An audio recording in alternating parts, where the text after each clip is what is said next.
விழுப்புரம் மாவட்டம் திண்டிவனம் சட்டமன்ற தொகுதியில் மதச்சார்பற்ற முற்போக்கு கூட்டணியின் சார்பில் பானை சின்னத்தில் போட்டியிடும் விடுதலை சிறுத்தைகள் கட்சியின் வேட்பாளர் வன்னியரசு மரக்காணம் கிழக்கு ஒன்றியத்திற்கு உட்பட்ட வடகோட்டிப்பாக்கம், ஆலத்தூர், அசப்பூர், குறும்புரம், கந்தாடு, புதுப்பாக்கம் உள்ளிட்ட கிராமங்களில் வாக்கு சேகரிப்பில் ஈடுபட்டார். அப்போது வேட்பாளர் வன்னியரசுக்கு மரக்காணம் கிழக்கு ஒன்றிய திமுக செயலாளர் தயாளன் தலைமையில் உற்சாக வரவேற்பு அளிக்கப்பட்டது. இதனைத் தொடர்ந்து புதுப்பாக்கம் கிராமத்தில் வாக்கு சேகரிக்க செல்லும் போது கூட்டணி கட்சி நிர்வாகிகள் வேட்பாளரை குதிரை வண்டியில் ஏற்றி வீதி வீதியாக சென்று வாக்கு சேகரித்தனர். பின்னர் செய்தியாளர்களை சந்தித்த விடுதலை சிறுத்தைகள் கட்சியின் வேட்பாளர் வன்னியரசு, திண்டிவனம் தொகுதி இளைஞர்கள் வேலை தேடி சென்னைக்கு இடம்பெயர்வதை தடுக்க திட்டமிடப்பட்டு உள்ளதாகவும், இதற்காக சவுக்கு மரங்கள் அதிகம் பயிரிடப்படும் இப்பகுதியில் விவசாயிகள் மற்றும் இளைஞர்களின் நலன் கருதி புதிய காகித தொழிற்சாலை அமைக்கப்படும் என்றும் தெரிவித்தார்.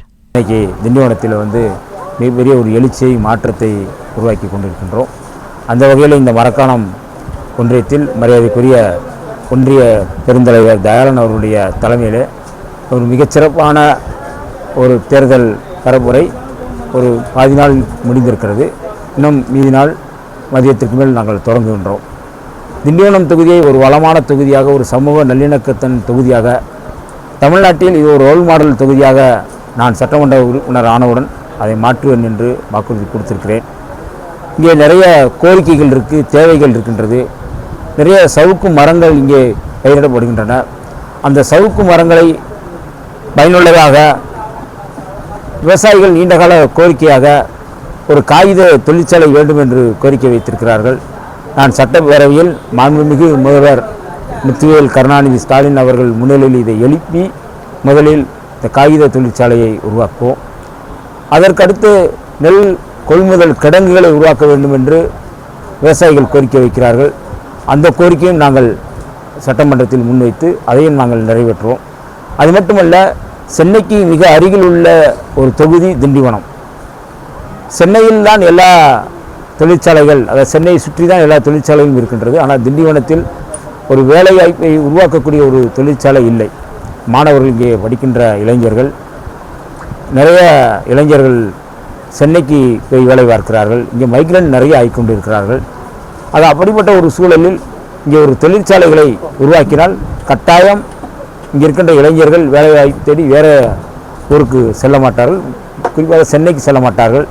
அது நான் சட்டமன்ற உறுப்பினர் ஆனவுடன் முதலில் சட்டப்பேரவையில் எழுப்புகின்ற கோரிக்கை என்பது இங்கே அதாவது சென்னையை சுற்றி வருகின்ற தொழிற்சாலைகளை திண்டிவனத்துக்கு கொண்டு வாருங்கள் என்று மாண்புமிகு முதல்வர் அவர்களிடம் நாங்கள் கோரிக்கை வைப்போம். நிறைய வரவேற்பு இந்த தொகுதியில் ஏற்கனவே அதிமுகவினுடைய எம்எல்ஏவாக இருந்தவர் அர்ஜுன், உங்களுக்கு எல்லோருக்குமே தெரியும்.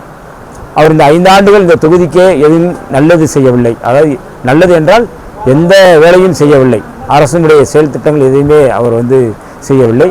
சட்டப்பேரவையில் இந்த தொகுதிக்காக, இந்த மக்களுக்காக கோரிக்கை எழுப்பாத ஒரே எம்எல்ஏ அதிமுகவினுடைய எம்எல்ஏ அர்ஜுன் தான். அவருடைய அலுவலகத்தை பாருங்கள், இதுதான் அவருடைய அலுவலகம். எப்படி பாலடைஞ்சு கிடக்கு.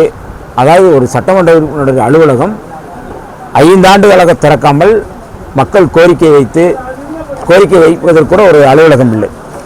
இதுதான் அவருடைய நிலை.